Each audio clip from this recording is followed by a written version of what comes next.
Hello and welcome to the 7th day of Yoga for Dad. If you would like to follow our journey throughout the year, please subscribe. And if you'd like to donate to our cause, all the donations until February will go to Preble Street. And if you'd like more information, that link is also in the description. So today is story time. And so today I'd like to focus on why we chose Preble Street as the organization that we're going to donate to these first 4 months. And so the reason why we did that is, well, first I'm going to give you some background information on my dad. So my dad was the father of 3. He was a retired teacher. He taught for LAUSD for, I don't know, like 30 years. And he was an avid softball player. He was in a retired league, and he was also the manager of that league, and he absolutely loved that. He was also a husband, and he had a stepdaughter, and he had 5 grandchildren. So he seemed like a normal guy, right? But he also had vices, and one of his major vices, which was his downfall in the end, was he struggled with drug addiction. So my dad, our relationship was, I think it was pretty fantastic up until the point where he started using drugs, and I'm not going to get into our relationship right now, but I will say that we did have a very good relationship at the time of his passing. The reason why we chose Preble Street is because it is a homeless shelter, and they also provide food, social work services, and other great programs for the community. The first time my dad started using drugs, like he really started using drugs, I mean, he had gotten he had gotten equal custody as my mom, and then moved into this great condo. So we would see him just as much as we were with my mom. He was doing well in his career, and then he started using drugs. And he always told me this story that he thought that it was marijuana, but because it looked like the same pipe, and then he didn't know that it wasn't marijuana until he took the first hit, and that was it. He was hooked.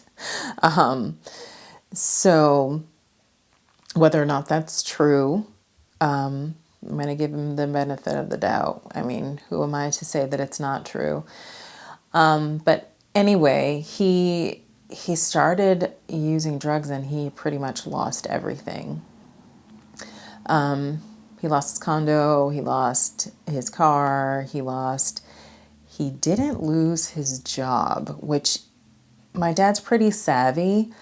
So I don't know how he did that. I guess he called in sick, went on disability. I'm not really sure. But throughout his drug addiction, he never lost his job. And let me just emphasize that he never went to work high. He was a teacher. When he was clean, he went back to work. And but he never went to work high. I'm like 99.9%, because he was more like a closet addict.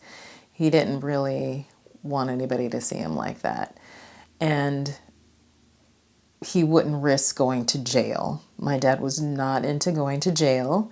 He did not go to jail the entire time he was a drug addict, which is amazing. But getting back, So he lost everything. He was on the street. And at one point, he saw some drug dealers or something stash drugs away, either in an abandoned house or something. I can't remember the details of where he found it, but he saw them stash it. He waited until they left and he grabbed it and ran. Now, my dad is not a fighter. He said that he was scared to death, but I guess the craving for the drugs overrode his common sense, and of course, and he stole those drugs and ran. And he ran towards my granny's house. I know that he was far away from my granny's house, so it was going to take him a couple days to get there, but he did. He started going towards my granny's house. He thought he was going to die for sure. Either the drugs were going to kill him, or these drug dealers were going to kill him. And my dad had never been on drugs. He had never been in this situation before. I don't even know if he knew what recovery was. So as he was on his way to my granny's house, he ran into a Catholic church, which had like a soup kitchen. And in order to get any provisions, you had to go through an interview process. And during this interview process, he was interviewed by, he said, this like little old nun. And she saw potential in my dad. She saw that he had a master's degree in education, and he was an elementary school teacher. And she got him into his first recovery facility. So,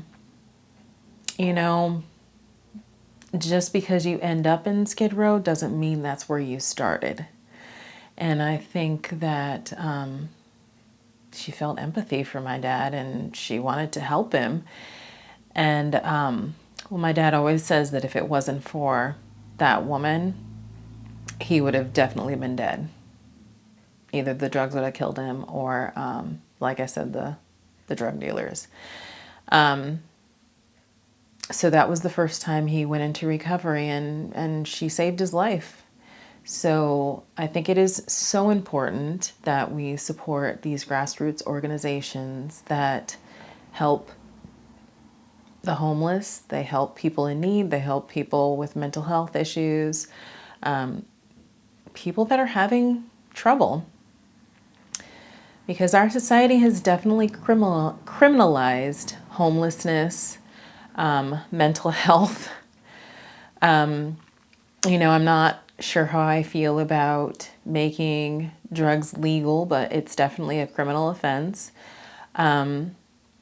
But we forget that these people came from someplace. They didn't start off on the street. And I'm hoping that by posting my story, or posting my dad's story, that we can start some dialogue. Maybe we can make some change in our country and get people the help that they need and not criminalize it. Because I really believe that if my dad didn't feel so much shame, he would have asked for help. At the end, he was spiraling out of control, but he didn't want to, I feel like he didn't want to ask for help because he didn't know how people were going to react. He, at the time of his death, had a good relationship with everyone. He had built his bridges back with his family. He had a house. He had a car. He had a motorhome. He had a wife. His daughters had a good relationship with him. And I don't think that he thought that he could handle it, I think. And he just couldn't. But if it wasn't for the stigma, I think he would have asked for help. So I hope that we can start a dialogue. I hope that maybe we can, create change. So thank you for listening to my story. I will post another story every Sunday.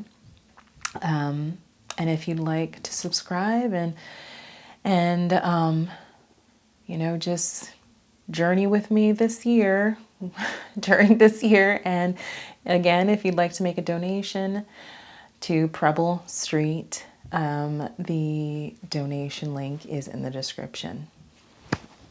Namaste.